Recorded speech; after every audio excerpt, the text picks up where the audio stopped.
그래도 대기업 계셨잖아요. 네. 월급 받으면서 월세도 받고 계시는 상태에서 월급 받은 거를 부채를 조금씩 갚아 나가시면서 오셨다고 제가 들어서 네네네. 전세를 계속 뺐죠. 전세를 빼서 월세로 이렇게 월세로 전환되면서 저희 수입은 점점 늘어나고 부채는 점점 줄고 뭐 이런 구조로 저는 적금이나 이런 걸 해본 적이 없어요. 그러니까 항상 제 월급이 나오면 자동으로 이렇게 마이너스 통장을 갚아주고 거기에서 이제 조금씩 생활비가 나오는 거예요.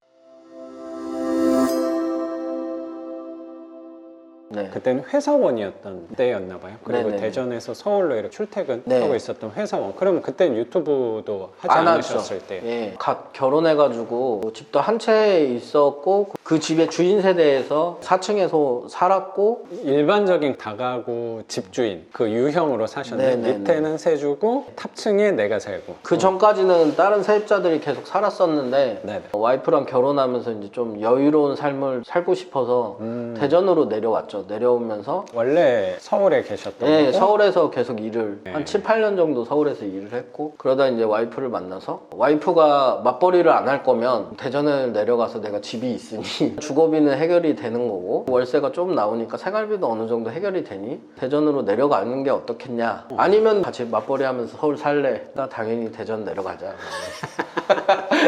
그래가지고 현명한 사모님이라고 생각합니다. 네네네. 그렇게 되다 보니까 회사를 출퇴근하게 됐고 대전으로 내려오면서 회사를 바로 그만두고 싶었는데 회사에서 그래도 이제 맡은 그런 일이 있다 보니까 그거는 마무리 져야 되다 보니까 그 길어져서 6개월 정도 서울을 출퇴근하게 됐어요. SRT 타고 수서역에 내려서 네네. 회사가 양재에 있어서 양재로 출퇴근을 계속했죠. 선생님도 원래 되게 좋은 회사 계셨는데 그걸 네. 또 그만둬야겠다라고 한 거는 그 월급도 엄청나게 받던 회사였잖아요. 회사를 놓는다는 게 또 쉽지는 않았을 것 같아서 저는 직장을 다닐 때마다 맨날 생각을 했던 게 목줄을 좀 풀었으면 좋겠다는 생각이 되게 많았어요. 약간 그러니까 구속돼 있구나 그런 예. 되게 자유로운 영혼이잖아요, 선생님도. 네, 좀 그렇죠. 그런 면이 있는데 제가 그러니까 처음에 회사를 다닐 때 중간에 사업을 잠깐 했었어요. 1년 정도 해가지고 어느 순간에는 나는 직장인이 아니라 나의 사업으로 돌아갈 거야 이런 생각은 늘 하고 있었어요. 그래서 좀 회사를 편하게 다녔죠. 그래도 대기업 계셨잖아요. 네. 월급 받으면서 월세도 받고 계시는 네네네네. 상태에서 월급 받은 거를 부채를 조금씩 네네네. 갚아 나가시면서 오셨다고 제가 들어서 네네네네. 전세를 계속 뺐죠. 전세를 빼서 월세로 이렇게 월세로 전환되면서 저희 수입은 점점 늘어나고 부채는 점점 줄고 뭐 이런 구조로 저는 적금이나 이런 걸 해본 적이 없어요. 그러니까 항상 제 월급이 나오면 자동으로 이렇게 마이너스 통장을 갚아주고 거기에서 이제 조금씩 생활비가 나오는 거예요.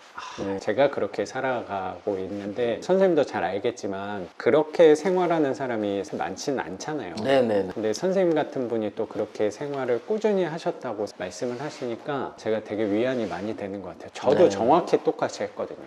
저도 적금이나 보험이나 이런 부분에 돈이 들어가는 게 사실 없고 마이너스 통장은 비어 있는 거지. 계속 넣다 보면은 0에 가까워지다가 네. 그럼 또 0에 가까워지면 저는 불안하더라고요. 그걸 또 뭔가 사야 뭐를 사야 되니까 항상 마이너스 네. 통장은 비어 있었던. 네네. 사실 뭐 지금도 많이 비어 있어가지고. 지금 작가님 말씀하시니까 생각이 나는데 저도 이제 똑같이 마이너스 룸이 한 1억 5천인가가 근데 거의 다 갚을 때쯤 그 건물을 또 산 거예요. 이게 그러니까 돈을 다 갚았는데 돈을 어떻게 또 할까 막 이런 생각을 하다가 결국에는 또 건물을 그렇게 자산을 늘리셨구나라는 네. 생각이 좀 드니까 아 선생님한테 또 저는 제가 잘하고 있다는 증거를 항상 찾는 사람이라고 생각하거든요. 근데 이렇게 건물 두 채를 갖고 계시는 분이 또 그렇게 하셨다고 하니까 아 내가 잘하고 있구나 이런 생각도 드는 것 같아요. 오히려 빚이 다 없어지면 좀 불안할 수도 있죠. 그렇죠. 내 레버리지가 일을 안 하고 있는 거예요.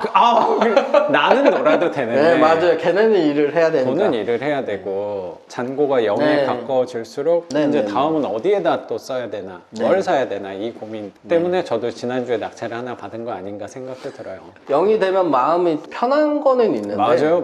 하지만 이제 작가님이나 저는 절대로 이렇게 불안정한 그런 거는 하지는 않잖아요. 아 그렇죠. 우리 항상 굉장히 겁나는 안정적인- 사람이고 안정적인 거 좋아하는 사람이죠. 저희는 주식이나 코인 이런 거는 절대 하지 않으니까. 아 그거 손 떨려서 못합니다. 네. 저는 그냥 솔잎 먹는 송충이처럼 그냥 계속 그쪽 분야만 그냥 아, 되게 공감이 많이 돼요, 선생님. 네. 저도 제 분야 안에서만 경험 있는 부분이 누적될수록 또 그 분야를 배우고 알게 되는 부분이 있으니까 안전도는 훨씬 더 높아질 수 있다고 생각이 들고 빚의 긍정적인 역할도 저는 분명히 있다고 생각하는 게 내가 아직 70대도 아닌데 너무 편안하게 살아가는 것도 네. 또 인생에 재미없다는 생각도 많이 들어서 빚이 있으면 열심히 또 뛰게 되는 것도 있잖아요. 그쵸. 아니 뭐 선생님도 아직 젊고 그런 부분에 삶의 원동력 되는 부분이 저는 네. 크다고 생각해요. 빚이 있어야 유튜브를 할 수 있죠. 아 그렇죠.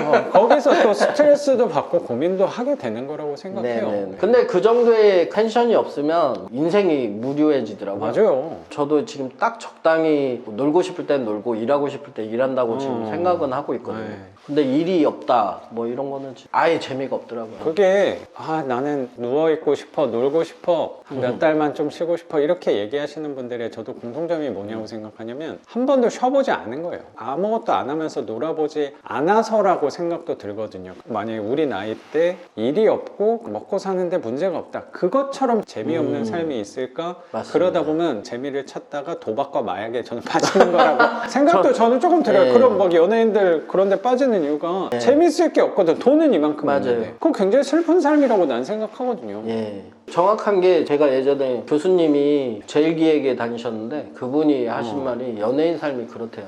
이미 너무 재미를 다 봐서 도박과 그거 외에는 더 이상 재미를 못 느낀다 라고 말씀하시더라고요. 그래서 저 그 부분도 되게 공감이 되는 게 그래서 너무 큰 재미를 요새는 그렇게 찾지 않으려고 노력하는 것도 사실 있어요. 이게 되게 웃긴 얘기고 모순적인 얘기일 수도 있는데 너무 재밌는 것만 찾게 되면 기존에 하던 것들의 재미를 또 반대로 잃는다는 네. 생각도 들거든요. 작은 거에서 큰 재미를 느끼려고 별거 아닌 거에서 즐거움을 찾으려고 또 노력도 저는 많이 하는 것 같아요. 이게 어쩌면 임대인의 지향해야 될 자세가 아닌가라고 저는 생각도 좀 있거든요. 네, 공감합니다. 그냥 네. 선생님하고 이렇게 땅바닥에 앉아가지고 커피 하나 들고서 이렇게 얘기하는 거 나는 이거 네. 정말 재밌는 엄청, 과정이라고 엄청. 생각하거든요. 지금 여태까지 임대사업 하면서 누구랑 임대에 대해서 이렇게 오래 얘기한 적이 없어요. 아 맞아 이게 공감을 나눌 사람이 생각보다 또 없어. 일부 구독자분들만 좀 아시겠죠. 그래서 선생님도 출퇴근 소모적이고 힘든 부분이 당연히 있으셨을 것 같네요. 너무 힘들었던 게 아침에 이제 뭐 5시 반쯤에 일어나서 계속 뛰거든요. 항상 뛰어요. 차를 놓친 적은 없는데 거의 놓칠 것 같이 맨날 뛰고 대전에서 왔다 갔다 하는 거는 통행권 한 달짜리로 끊는데 그런 좌석이 없어요. 입석으로 서서 가야 가는 돼요. 거구나. 네. 그래서 빈자리 있으면 원래 메뚜기처럼 하는 그거. 근데 빈자리가 없어요. 그 아하, 시간에는 아침에는. 절대 빈자리가 없고 그 통로에 거기 계단에 네, 있는데 제일 먼저 대전역 앞에 서는 사람은 앉을 수 있어요.